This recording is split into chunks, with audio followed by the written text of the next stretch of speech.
Good evening sa lahat ng mga nanonood ngayon dito sa CCG Optimal Health ngayong linggo. No? Ang topic po natin ay the optimal human diet.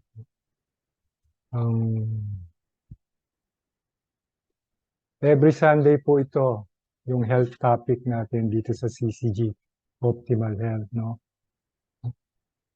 And I'm grateful for the organization, the business community of CCG for giving me the opportunity to talk again about health.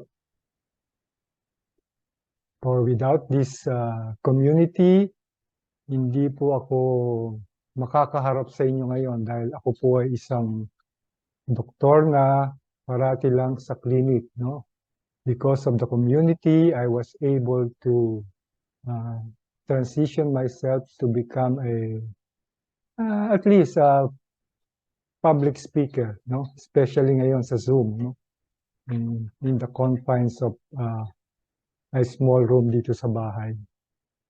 So, salamat kina Ms. Olivia Fernandez, Bernabe, and Mr. Ryan Fernandez, the leader, the co-founder of the CCG community in the Philippines. So, welcome sa mga manonood.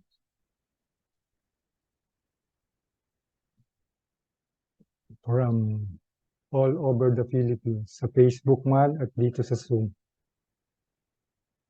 So ako po ay si Dr. Ricco Santos, no? Ako po ay isang practicing family physician dito sa Marikina, no? I'm married with 3 kids, no? My clinic practice is family medicine, pero ngayon po I'm more into the reversal of metabolic syndrome that includes type 2 diabetes. No? Kasi po, it is a doable, reversible dietary disease. So, ngayon po, ang topic natin ay the optimal human diet. No?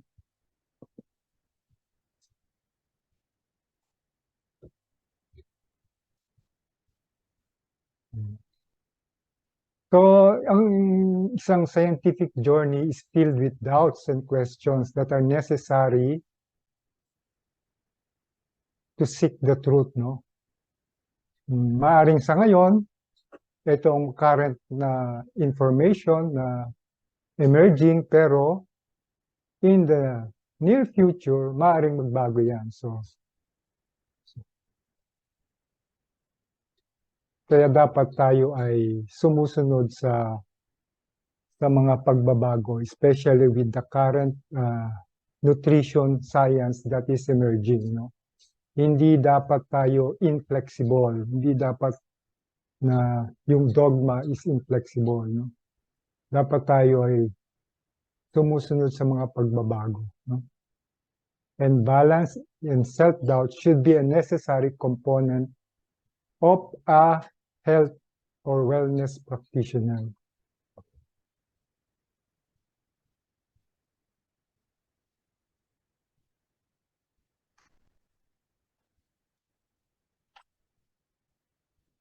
Isang paalala lamang po, ito po ay isang talk at hindi po dapat ito maging personal medical advice para sa mga merong mga karamdaman. Dapat po ay pumunta pa rin kayo sa inyong mga sarili-sariling mga manggagamot, no?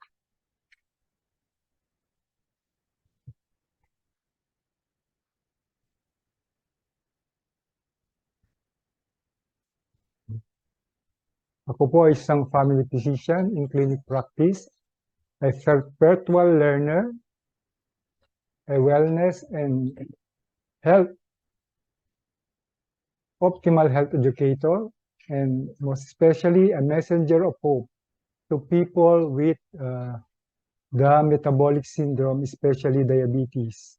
I am biased towards low carb and time restricted eating, or what we call as intermittent fasting.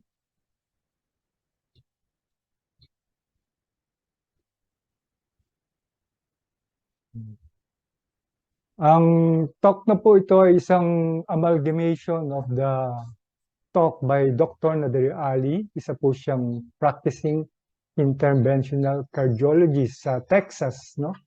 For more than 30 years, no? Ang kanyang bread and butter is yung mga paglalagay ng stent, coronary stent, no? At angiography. So, sa kanyang clinic practice, in-incorporate na niya ang low carb, no? Preventive medicine ang kanyang focus para sa kanyang mga pasyente. Kasi nakita niya na may mga magagandang pagbabago, no?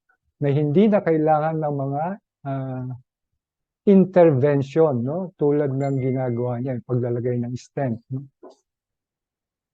So,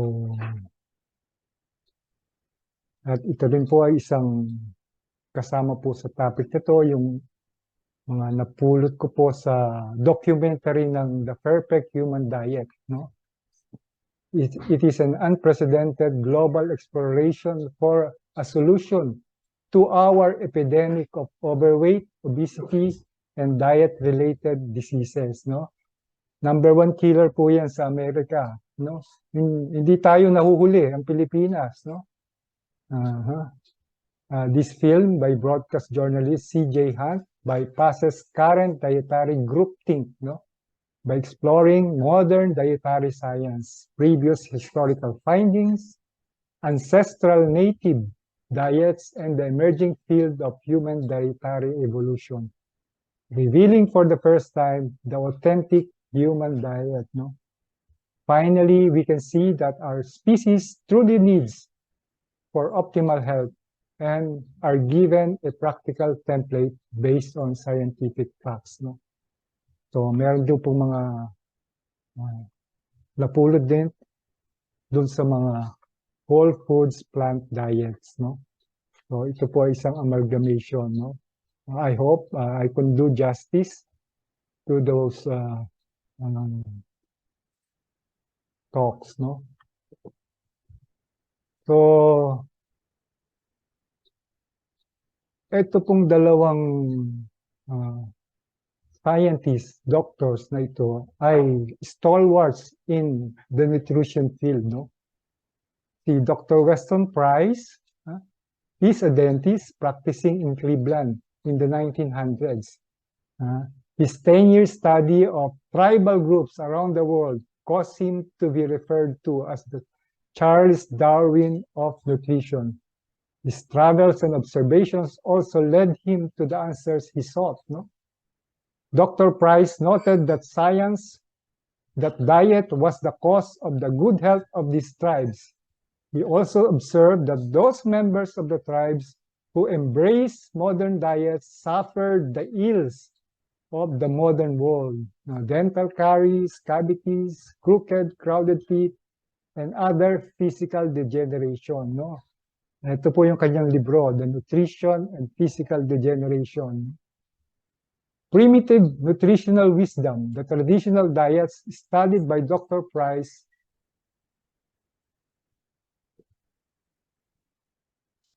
incorporated foods that were high in protein, vitamins, and minerals. The people ate foods that were nutrient-dense, including fish, butter, eggs, and organ meats, and minimally processed foods, no? Primitive traditional diets do not include high quantities of sugar, white flour, fillers, or other additives. Si Dr. Francis Pottinger naman, 10-year study rin ang ginawa niya sa nutrition. And he especially made observation on cats, no? Ito yung libro niya, no? The Pottinger cats, no? Gumawa siya ng mga several group of cats that were fed different kinds of food, no? Merong raw food, merong cooked food, merong processed foods, no? Ang nakita niya doon sa mga binibigyan niya ng mga cooked processed foods na mga cats, they did not thrive. They did not survive the second to third generation, no? At na-reduce ang fertility. While those cats that were fed raw meat, no, unadulterated, thrived up to the 3 to 4th generation with marami siyang mga anak, maraming litters, no? So naobserbahan niya na ang mga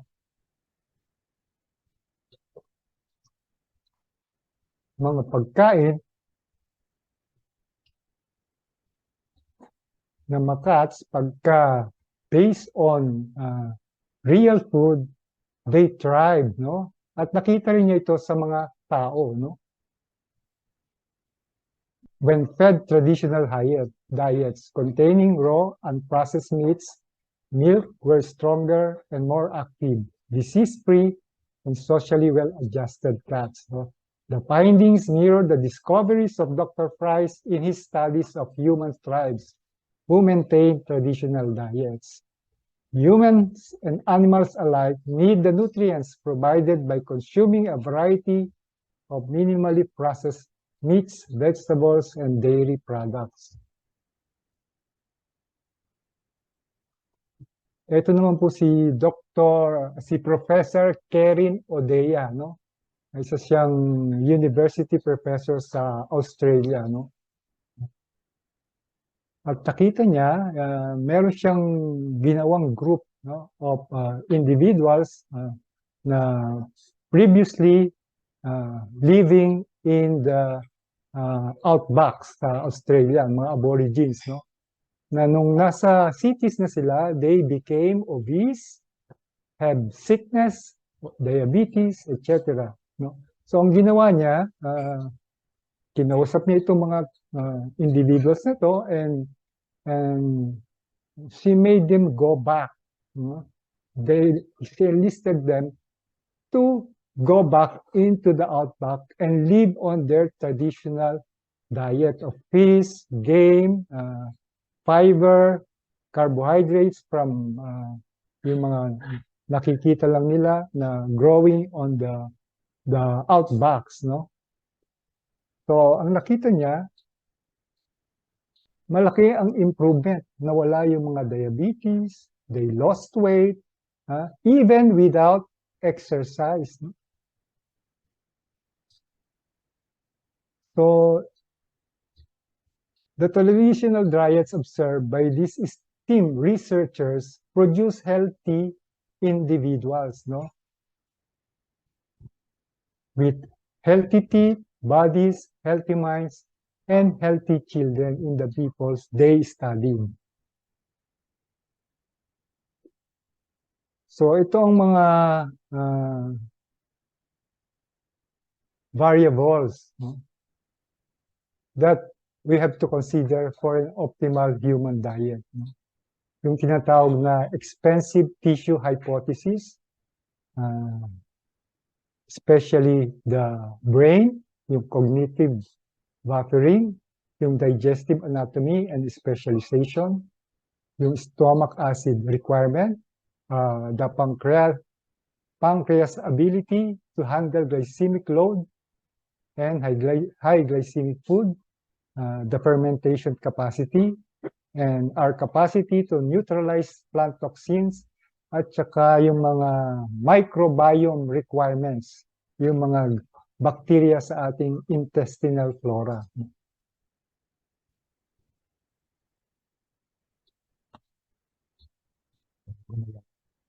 Oops.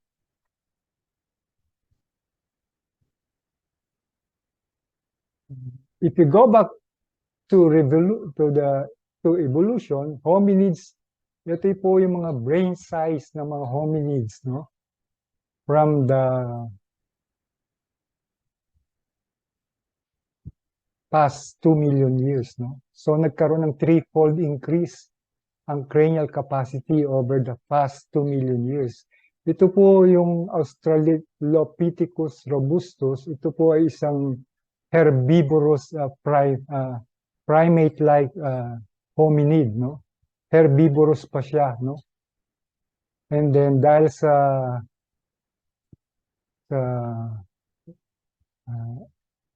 ano pa noon panahon pa ng at least ending ng ice age, no? So most of the country, where grasslands, no, savannas, wala pang masyadong forest kasi nga katatapos lang ng ice age, no. So yung mga brain ng early hominids, no, yung Australopithecus were only slightly larger than the brain of apes. But they have strong jaws that indicate a vegetarian diet, no. 2.5 million years ago, Africa became much cooler and drier, and the forest was replaced by savanna grassland, no. Their change in habitat might be the reason behind the first evolution of the first Homo sapiens, no. Development of increasingly sophisticated tools led to a change in diet that included meat obtained by hunting. Their change in diet corresponds with the start of increase in brain size, no. So from the beginning, Australopithecus to the modern Homo sapiens, there was a threefold increase in cranial capacity that corresponds also to brain size. So, ganito din po, no? Ang modern human brain takes a lot of time to mature, no? It usually takes 20 years para maging mature ang ating brain. Samantalang yung mga chimpanzees, maigsi. At saka yung mga early hominids, maigsi din. So, mas matagal mag-mature ang human brain, no?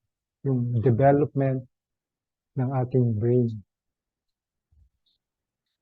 So, nakita rin nila na yung brain mass, body mass versus brain size, meron siyang correlation, no?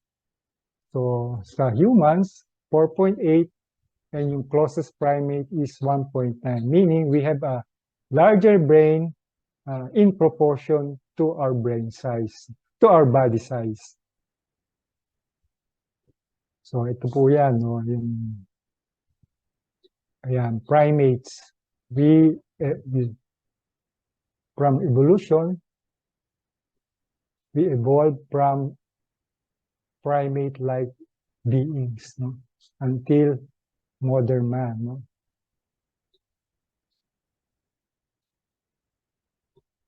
So, ito po yung sinasabing expensive tissue hypothesis, that the brain and the digestive system in human and primate evolution proposes that the energetic cost of the expensive brain was paid for by keeping the BMR, or the basal metabolic rate, similar to that of the other apes or other primates, but reducing the size of the gut.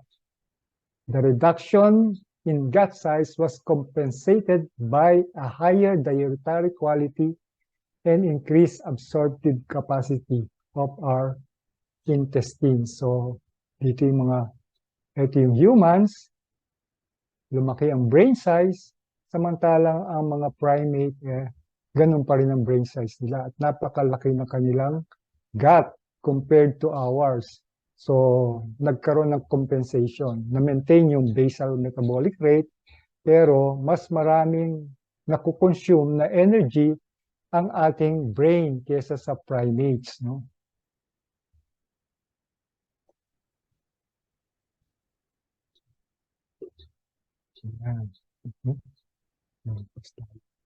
So, was it kaya tayo nag-evolve into a optimal human diet? Ito ba yung dahil sa expensive tissue hypothesis, no? So, we have a large brain, around 1,500 grams, very energy expensive, even though 2% lang ang 2% of the body size ang brain, but it consumes 22% of basal energy.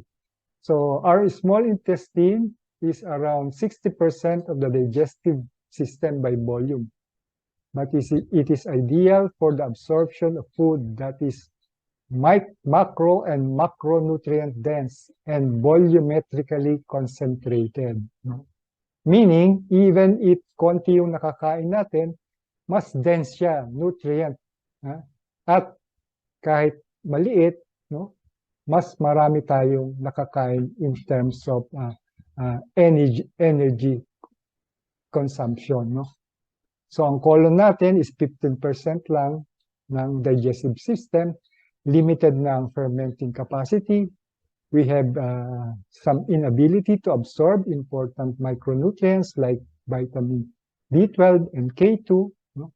And our colon is not an important source of short-chain fatty acids for energy, unlike our primate ancestors, no? So primarily, humans develop cooking, no? So to coin a new word, humans are cucinivores, no? We develop cooking in order to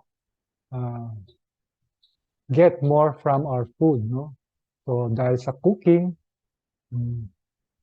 mas nagkaroon na tayo ng cognitive buffering.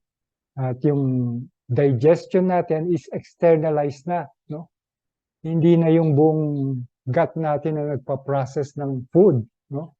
So by hanging meat, drying, prolonged marination, pounding, and grinding, we already externalize some of the digestion of food. And then natuto tayo magluto, so na-improve yung palatability, yung absorption ng food is better, and also the digestibility, at saka yung texture ng food. And with cooking, we remove most of the toxins, no? So human gut was designed to absorb and assimilate nutrients from high-quality food. So we have very long intestines with increased absorptive surface, no? And yung ating colon is small, no? And we have only rudimentary or basic fermentation capacity. So 67% ng ating gut is mostly the small intestine. 14% na lang ang colon. So ganito po ang nangyari, no?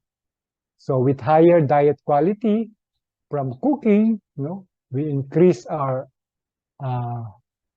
ability to get more from our food. So especially coming from meat. So we develop a larger brain, no? So na-reduce din yung bulk ng ating food. So more rapid ang assimilation. So we needed a smaller gut, no? So na-increase yung ating energy availability. So na-reduce din yung ating foraging behavior, no? Hindi na natin kailangang kumain ng kumain, no? All throughout the day, no? Unlike yung mga ruminants, no? Like yung mga cattle or horses or primates, you see them eating, grazing most of the day, no? Hindi tumitigil sa pagkain. So, ito po yung cognitive buffering, yung foraging behavior natin nagbago. So, we had energy subsidies for women that are pregnant and children. So, inaalagaan natin sila, no? They don't have to go hunting, they don't have to go looking for food, no? So, alaga natin sila, no?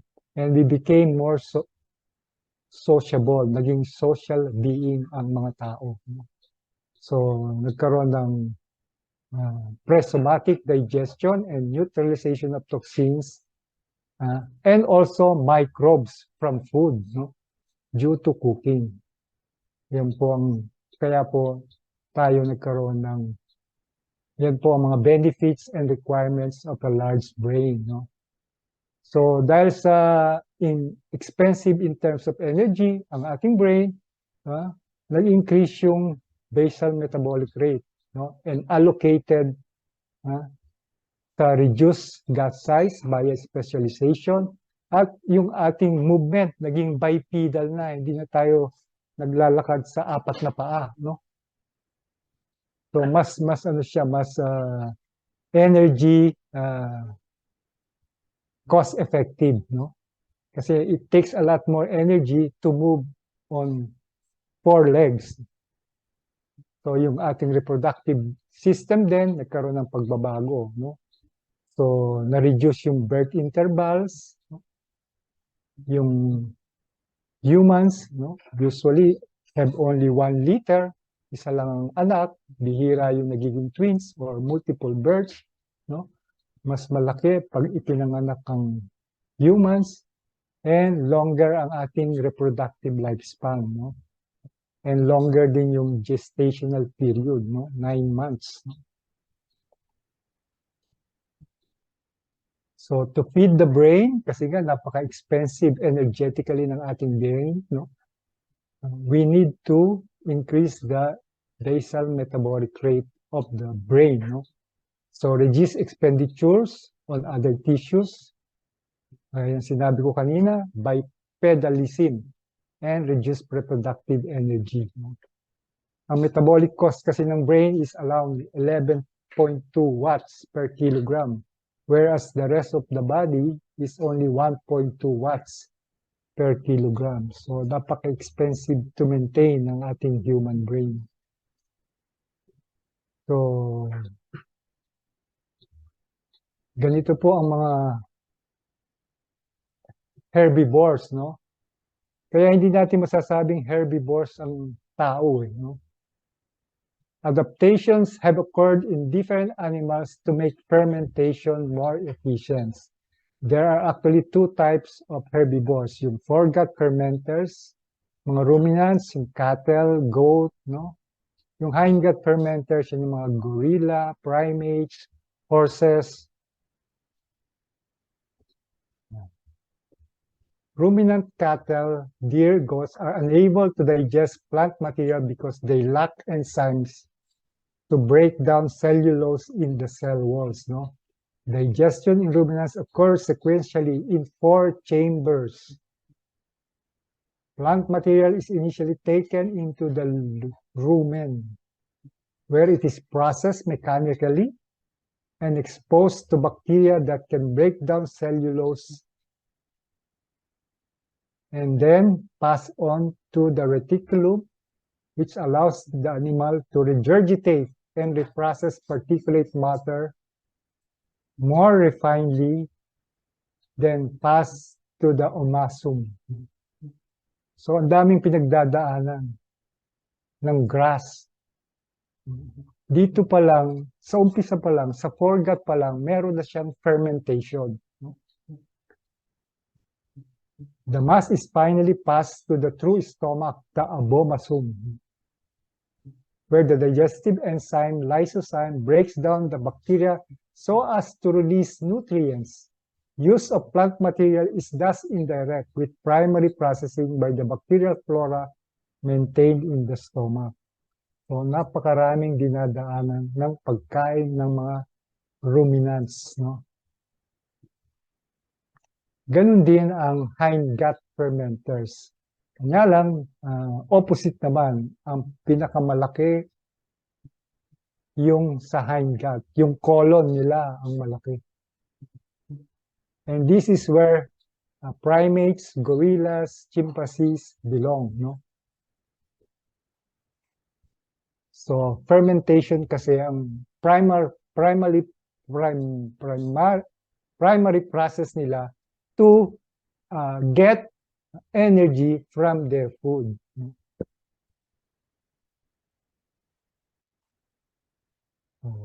Ayan. Yung mga ruminants and mga horses and primates. Fermentation. Tayo, humans, we have the ability to do acid-base autoenzyme digestion through the action of stomach acid, enzymes in the stomach, intestines, and the colon. No?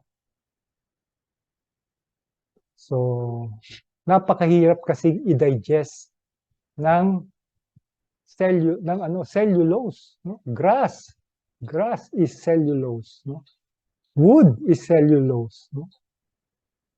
Napakahirap i-break down ng cellulose. No? It takes a different kind of enzyme, which is cellulase. wala po tayong cellulase. Human beings do not have cellulase. We have amylase. Sa bibig pa lang natin, through the action of salivary glands, amylase is released to help in the digestion of starches. No?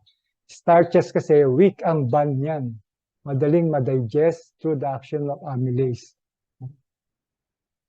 But we cannot digest cellulose. No? We need the enzyme cellulase. So primarily we are, as compared to the hindgut fermenters, no? Maigsi lang yung ano natin, very, yung sikum nga natin, no? Very rudimentary, no? Part na ng appendix, no? Yan. Samantala ang sikum ng dog, pony, or horses, napakalaki. Ganon din yung rats or mice, no? So, kaya important yung hindgut fermentation. It is the primary way of these animals to extract yung short-chain fatty acids, no? For their energy requirements. So those hindgut fermenters need a lot of grass, no, to be able to extract, no, 46% of short-chain fatty acids. Tayo, humans, 69% lang na-absorb natin sa hindgut, sa colon. While the dogs, 2%. No? So, kasi tayo, we are primarily carnivorous. No? But we can also digest plants. No? So, we are a combination of the herbivores and carnivores. No? But we evolved to be able to cook food. No? Kaya mas magandang tawag sa atin ay coccinivores. So kung i-compare natin sa gorilla, no, we have a larger small intestine versus a colon. A gorilla has a larger colon versus a small intestine. 67 versus 14%, 53% versus 78%. We have a better absorptive capacity and smaller rudimentary fermentation capacity as opposite that of the gorilla. No? Even though a gorilla, no,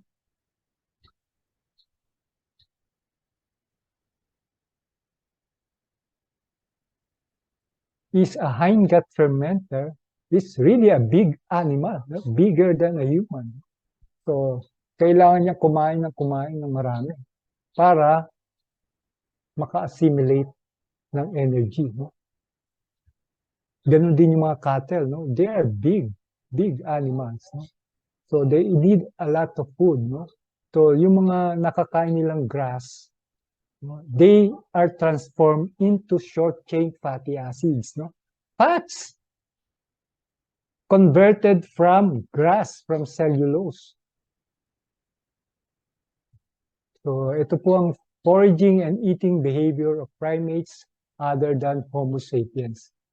Consuming food needed to become a much more efficient process. And judging our close evolutionary neighbors, eating was not only inefficient, it was a full-time job. So grazing is a full-time job. There was simply too few hours of daylight available to meet the caloric needs of our demanding large brains. Using the gathering systems or the foraging behavior of chimpanzees, orangutans, and gorillas, who average 7 to 8 hours per day gathering food and eating. It is estimated that the Homo sapiens, humans, would require 9 hours a day to gather and eat enough calories to sustain their bodies and brain if they ate the same low-quality plant food as our ape ancestors. Kasi very nutrient poor. Samantalang ang meat, fish,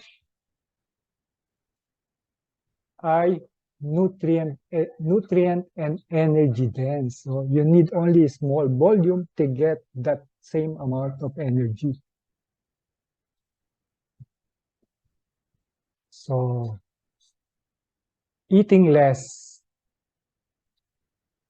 So with the addition of animal source food, we eat less because the diet is nutritionally complete. No? Na-experience ko yan nung when I attended a one-month session in the CHIP program of the Adventist Hospital, yung Complete Health Improvement Program of the Adventist Hospital. I attended a vegan diet program. Every night before our lecture, we get to eat vegan food. So kahit marami yung kinakain ko, every night, I actually lost weight, no? Kasi nga less energy dense ang plants, no? Unlike animal source food. So, ang laki ng pinayat ko nung 1 month na yun. Payat na ako. Tapos, kumain pa ako ng plant-based. So, stomach acid is really essential in human digestion. So, ano ba nangyayari when food is inside our stomach? No? The stomach acid is as acidic as a car battery acid or the muriatic acid that we use to clean our toilets. No? When it touches your skin, it really stings. No? Kung na-experience yung mag-repair ng kotse nyo, no? At nagme-maintenance ng car battery. No? Ako, na-experience ko ng matalsikan ng battery acid. Napakahapdi. Sobra. So we need to respect this acid because together with the enzyme pepsin, protein is broken down into peptides, smaller chain of proteins, no? And then later to be broken down into the component amino acids in the small intestines, no? Along with the stomach muscular contraction. So mabe-break down ang protein, no?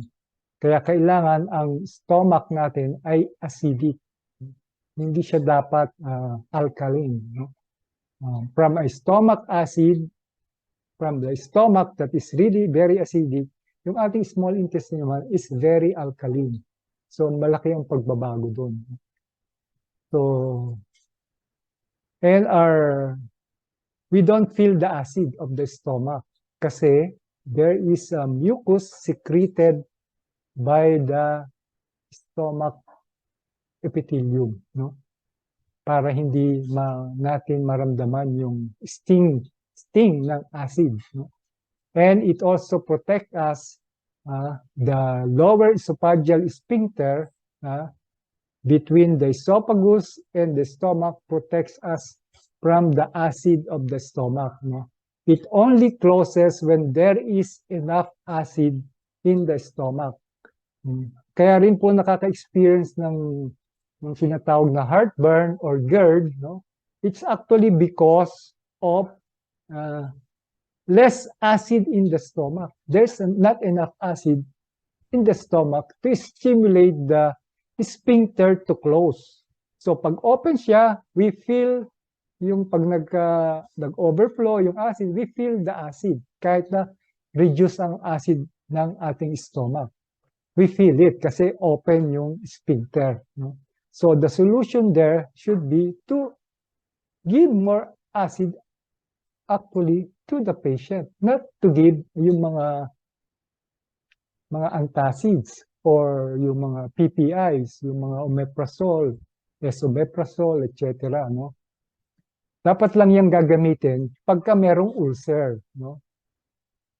Pero pag wala, I actually give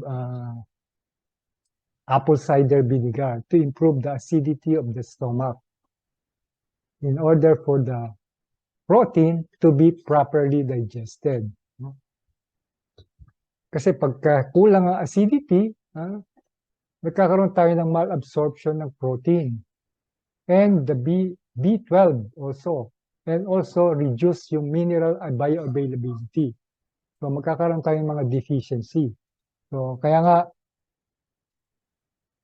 sa mga elderly, no, nagkakaroon ng reduced stomach acid production kasi. As we age, stomach acid is reduced. No? And most importantly, yung ating stomach, due to its acidity, is a barrier, no?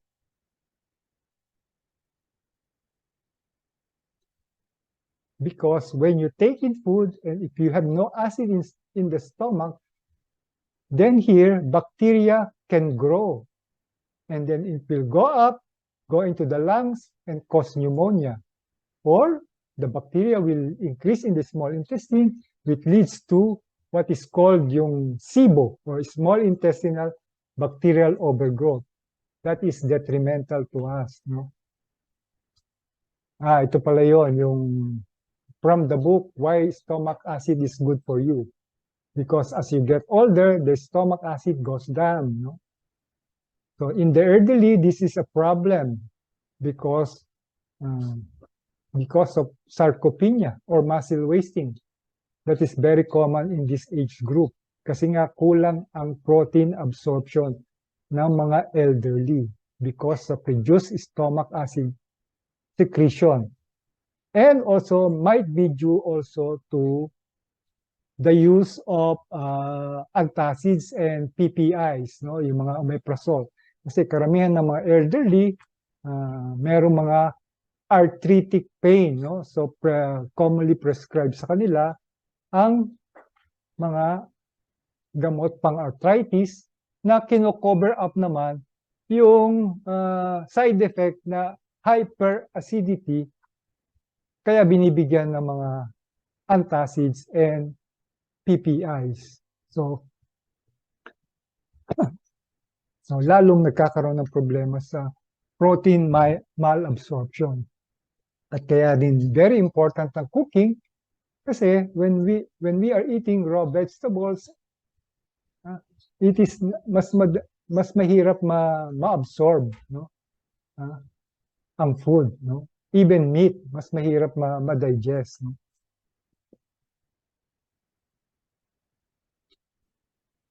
So, yan. So, with the acid-based digestion, mas maganda ang assimilation ng protein, B12, minerals, and we neutralize the pathogenic bacteria para hindi makapasok sa small intestine. So, and high fiber food interferes with protein digestion and absorption of minerals. Fiber neutralizes stomach acid necessary for digestion. Kaya nga minsan ginagamit ko yung doon sa mga merong minor problems ng GERD or hyperacidity. I actually use yung Nutri-Fiber blend, no, to neutralize the stomach acid, no, instead of using yung mga antacids or PPIs, no. And plant chemicals such as phytates prevent the absorption of protein and calcium. So ito rin ang isang consideration, yung pancreas, no. Our pancreas is not designed, no, to handle a high glycemic load, especially with those with high glycemic index. No? With the standard American diet and refined carbs, the beta cells of the islet of Langerhans become destroyed. Is gut protein breakdown bad for you? It can be because ang protein dapat kasi fully digested na into amino acids when it reaches the small intestines para ma-absorb siya lahat. Dapat walang mga proteins that should reach the colon. No? Kasi undigested proteins reaching the colon can be acted on by colonic bacteria causing putrefaction, no, ng undigested protein. That can increase ammonia, hydrogen sulfides, mga phenols, mga harmful short-chain fatty acids, no, that can become cytotoxic and carcinogenic, no. So, na-increase din yung urinary excretion ng mga harmful byproducts of metabolism. So, with fiber, no, kaya importante rin ang fiber, no? Fiber fermented by colonic bacteria can increase the production of short-chain fatty acid called beta-hydroxybutyrate. No? Merong magandang action ng beta-hydroxybutyrate, especially to the lining of the colon. No?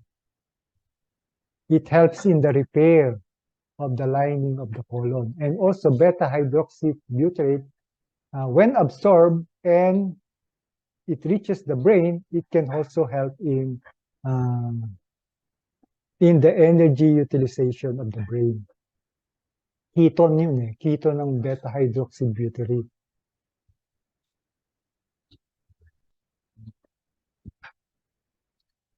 So, the pancreas, not just insulin, is not designed to deal, yung metabolic machinery natin is not designed to deal with a high glycemic load. Kasi nga, our beta cells become destroyed when we are overwhelmed over decades of high glycemic foods. No? And eventually, we develop insulin resistance, leading also to leptin resistance. No? Yung leptin natin, yung satiety hormone, becomes blocked, no, by insulin.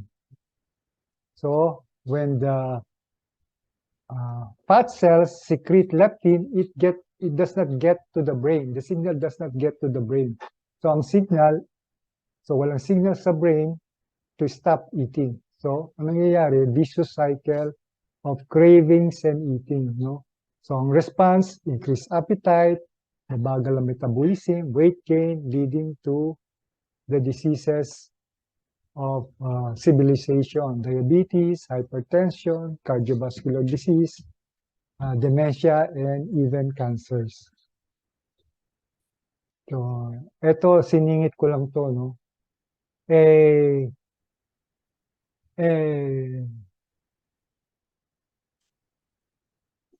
An adipose tissue, adipose cell, is healthy when it is empty.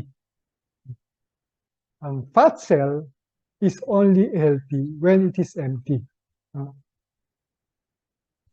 In order for it to have room for stored fats, no? When it becomes full, it becomes hypertrophic or enlarged, no?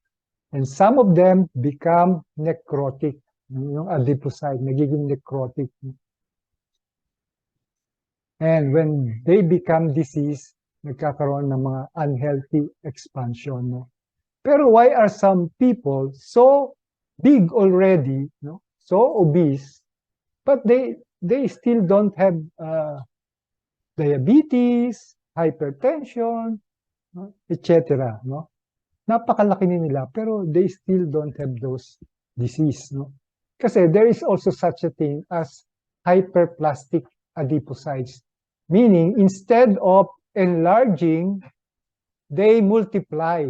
So, hindi siya masyado nagiging disease, yung mga adipocytes. So, even though there are many adipocytes, they are still healthy.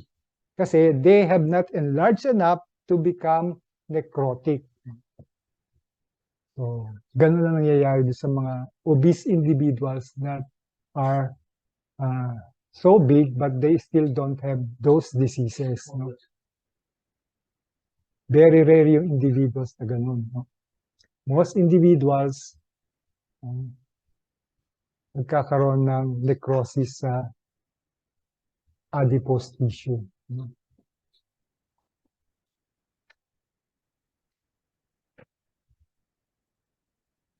Many people think that the gut bacteria are basically there to do us all good. Nothing bad happens about them.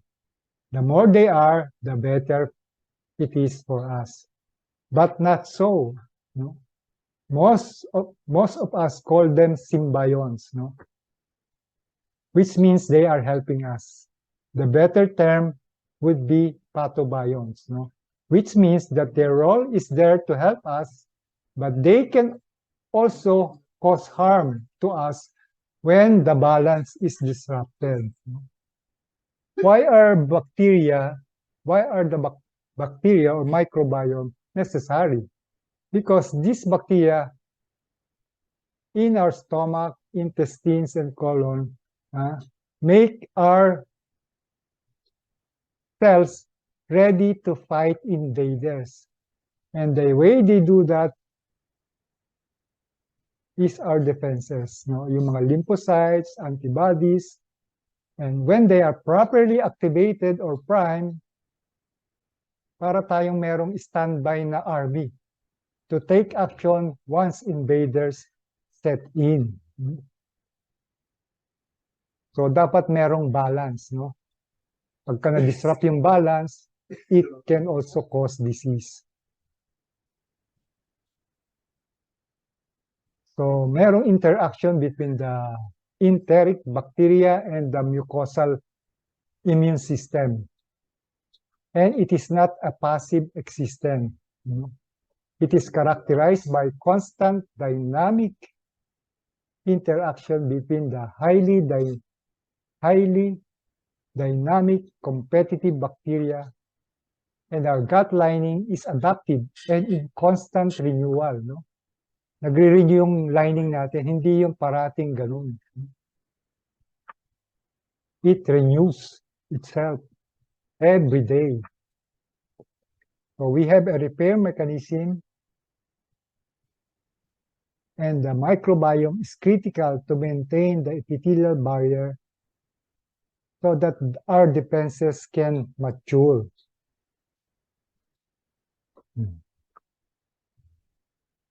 So here is the mucosal lining, no? And there are bacteria in the microbiome. Ito. Therefore, they're supposed to protect us, yung lining, by making us prepared, but we do a lot of things that can disrupt this lining, no? Or we make a lot of things that can make it an excess, like eating a lot of probiotics, eating too much of plant products that can disrupt the balance. Kasi nga mga plants, meron din yung mga toxins, no? Meron mga anti-nutrients, especially when eating too much of raw foods, no? So when we disrupt that balance, we cause a break in its integrity. Ito, no? Kakaroon ng break. So instead of being tightly bound, meron ng mga gaps created. And when these gaps are created, there is infiltration of bacteria, potential antigens or allergens, creating an inflamed response from our body. All these foreign invaders are coming in, so sasabihin niyang ating katawan, let's fight them. And that leads to inflammation. So one way to describe the inflammation is that an inflamed leaky gut can be because a foreign invader came in. No? It can be a bacteria, it can be an undigested protein, no? It can be some foreign protein that was injected to us. No? So our body is making an antibody or antibodies. It is made to neutralize the bacteria or antigen and destroy it. But if the antibody is produced in excess and there is really no bacteria there, instead of killing the bacteria, these antibodies can work against us.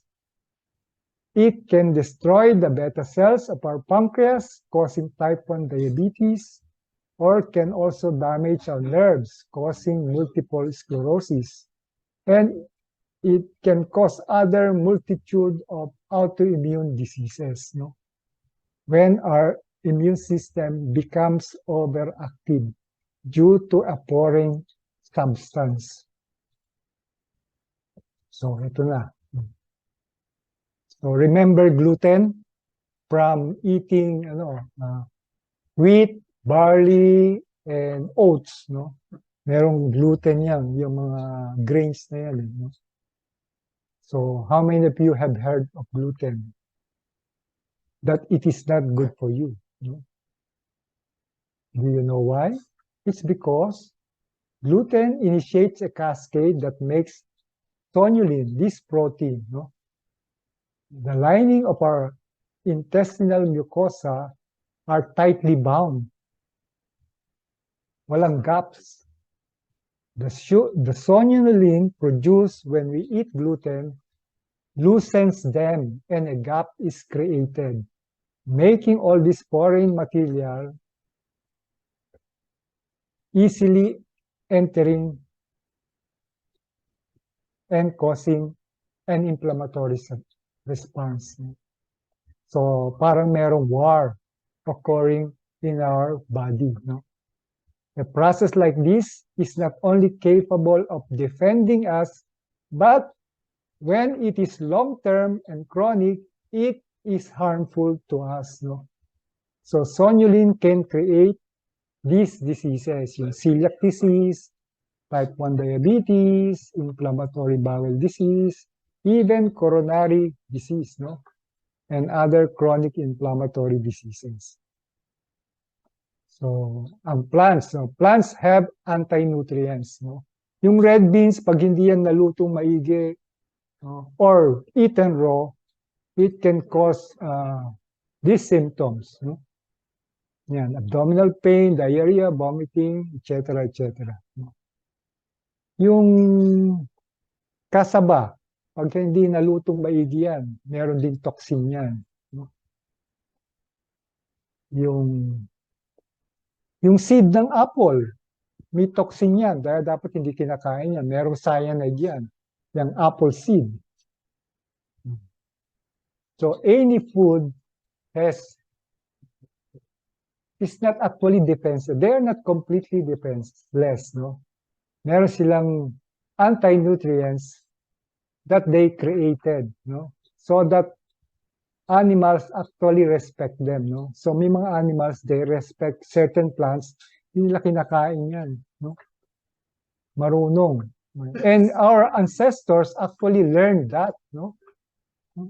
Kaya meron silang mga ginagawang traditional processing sa food, no? So there is wisdom in the traditional processing of food by our ancestors, no? Yung mga polyphenols, no? Yung mga flavonoids, no?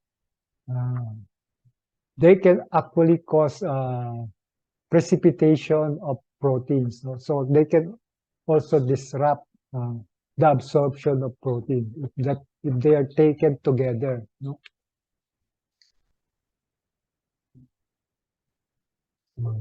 And our gut microbiome can actually change very rapidly, no? Merong ginawang experiment, no? Yung mga scientists na to, si Lawrence David et al, no?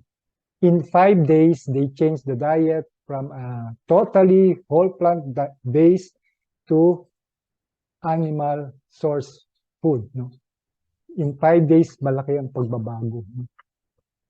So the gut microbiome rapidly responds to changes in diet. The bile acid-resistant bacteria are selected with animal source food. Weight loss is more with ASF. There is increased cholesterol production and elimination with ASF and more bile acid elimination. No? So even though increase the cholesterol production with animal source food, increase naman ang elimination. Kasi the way cholesterol is eliminated by our body is through the bile. And certain bacteria capable of causing disease are selected with animal source food. No? We make less gas with ASF and less stool with ASF. Kaya nga yung mga karamihan plant-based ang kinakain, they actually make more gas. Nagkakaroon sila bloating, more expulsion of gas down there and up here.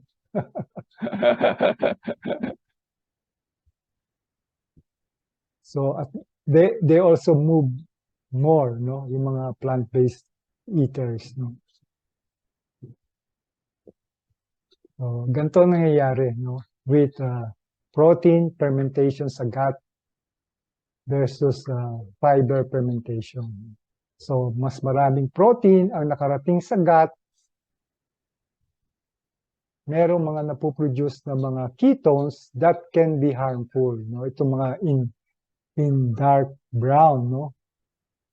Yung green, ano yan, beneficial, no? With fiber, ito yung mga ketones na puproduce, beneficial to sa atin, no? Our body can utilize that as an energy source and meron actually siyang molecular signaling that is helpful for our brain, no? So dapat ang protein, ang meat, fully digested hanggang small intestine, fully digested and absorbed. Hindi dapat siya nakakarating sa colon. So, para hindi nagkakaroon ng protein fermentation or putrefaction. So, napansin nyo, mas maraming protein ang kinakain nyo, mas foul smelling ang ating mga gas. So, yan.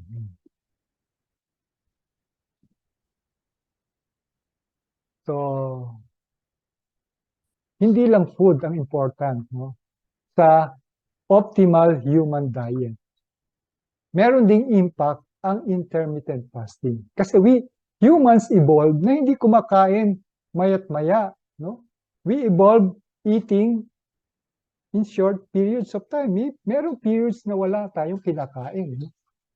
And these are actually beneficial for our health, no?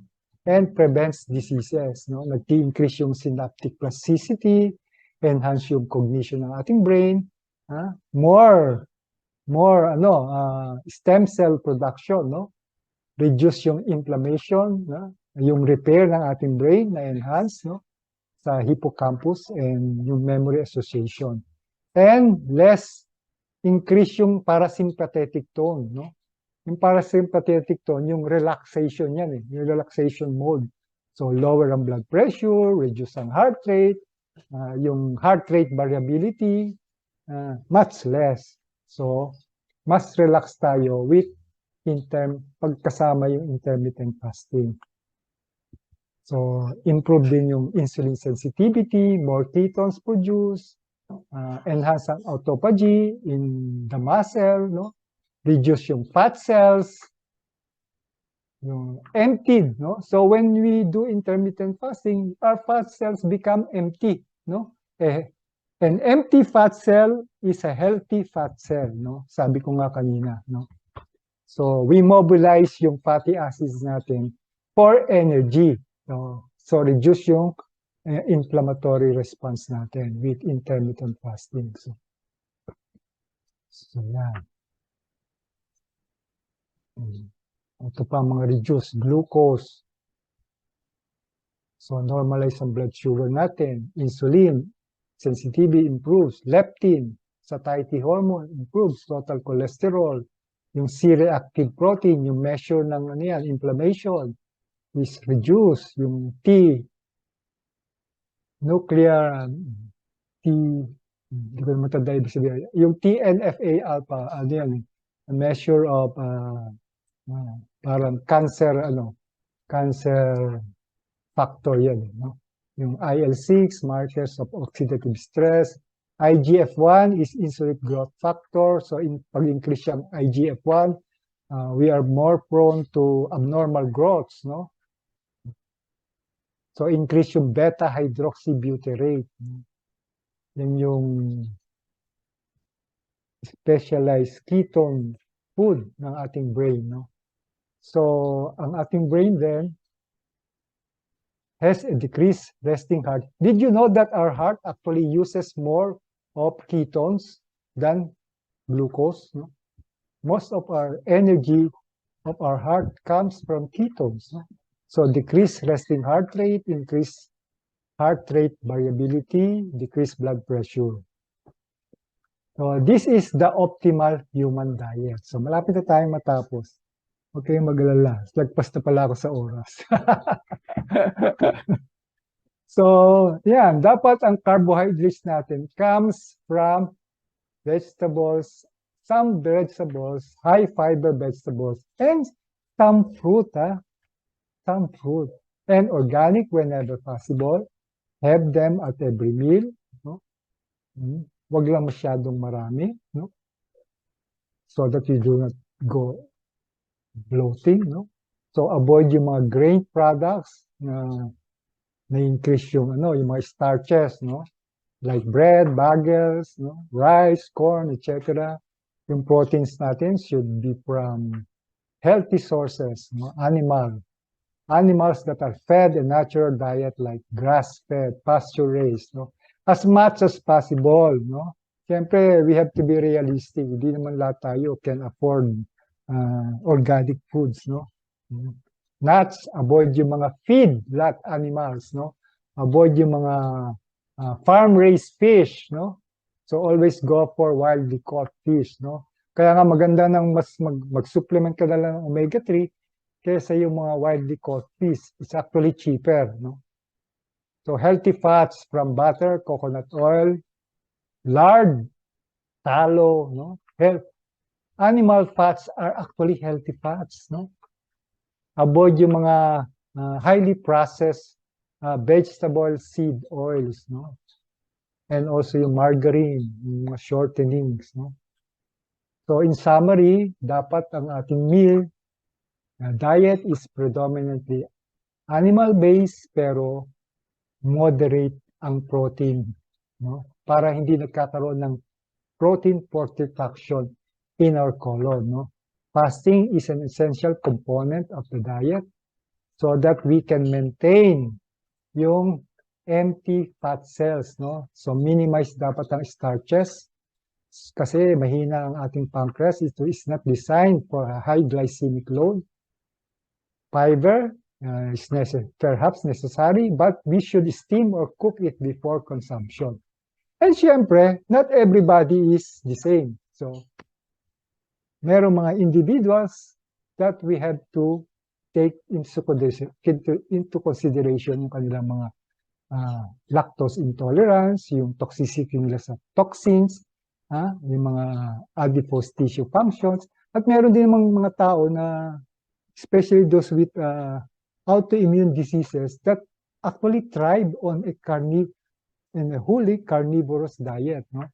Pero dapat organic. Kasi pagka hindi organic, meron pa rin mga toxins yan na absorb. So that's it. Thank you for listening. Kung meron kayong mga questions, shoot.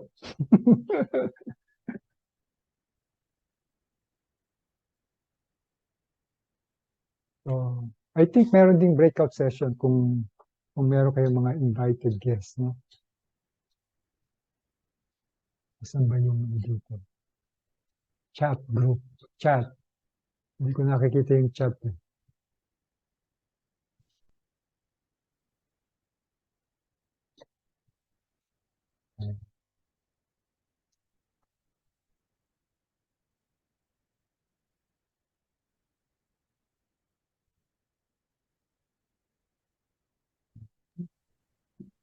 Hi, Doc. There's a request from Sharice to flash yung last two slides. Last two slides. Teka.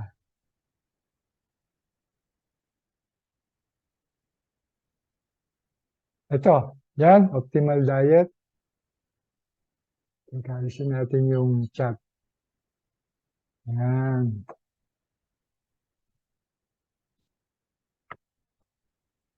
And next.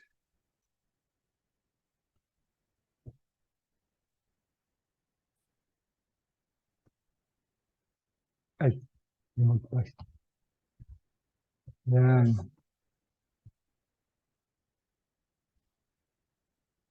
Okay.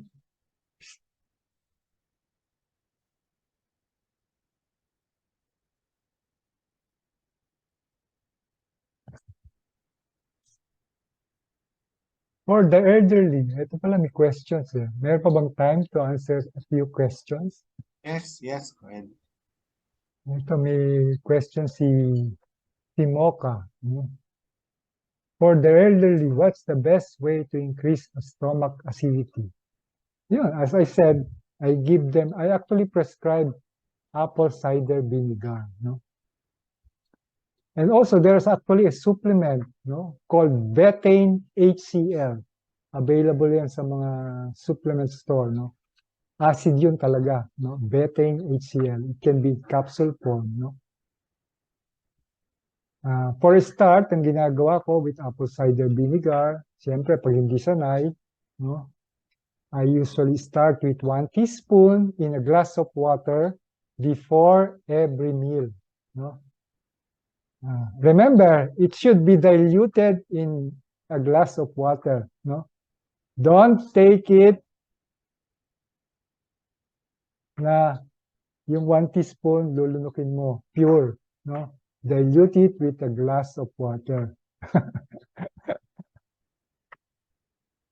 And then, up to a maximum of 1 to 2 tablespoons in a glass of water every meal.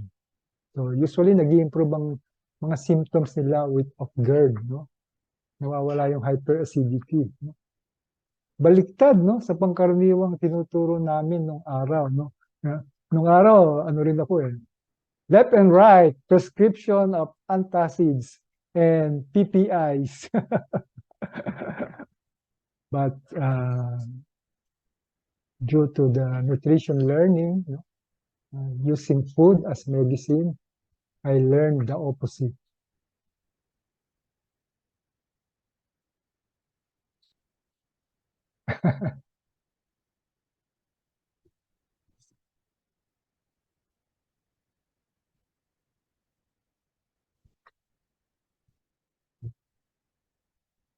Yeah, the brain consumes a lot of energy. No? So, pag palaisip tayo, we lose more weight, sabi nga ni Ian. Kaya nga yung iba, pag sobrang stress, no? Nangangayayat.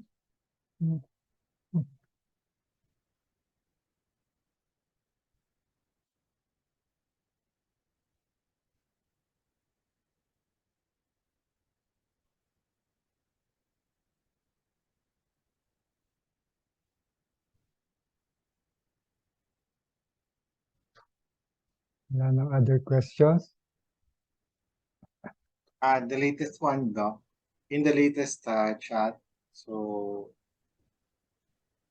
a question from Chad De Loreto. Hi, Doc, yung gluten sensitivity, this is not hereditary and this can be healed? Yeah. Even though, alam nyo, even though ang mga diseases are found in our generations, no? Sa ating mga parents, grandparents, no? These diseases, no? Even though meron tayong so-called genes for them, no? There's actually a switch on our genes, no? Yung tinatawag na epigenetics. No? They can be switched on or off by what we eat, by our environment. Most especially what we eat kasi karamihan ng toxins na pumapasok sa atin. Tayo mismo ang nagsusubo eh. No? So it can be prevented. So avoid mo lang yung mga yung high gluten foods, no? Yung mga wheat, oatmeal, barley, wheat, yan. And meron pa bang iba ng mga high in gluten? Kung wala ka namang diabetes, pwede kang mag-rice, konti-konti. Sa oatmeal, di naman nakakabusog ang oatmeal. So I think last question, Doc, isn't apple cider vinegar just suka? That's from Ariel. Yeah, you can use just suka, ordinary suka. Ang kagandahan lang ng apple cider vinegar, especially when it is it yung meron pa siyang mother, meron pa siyang probiotic content, no. But you can use actually ordinary vinegar. No? Yun lang wag lang yung synthetic na vinegar, yung made from coconut, from sugarcane, no. Kahit hindi yung merong probiotic, pwede. Any vinegar will do. Okay, thank you very much. We'll now proceed to the breakout rooms. Thank you, everyone.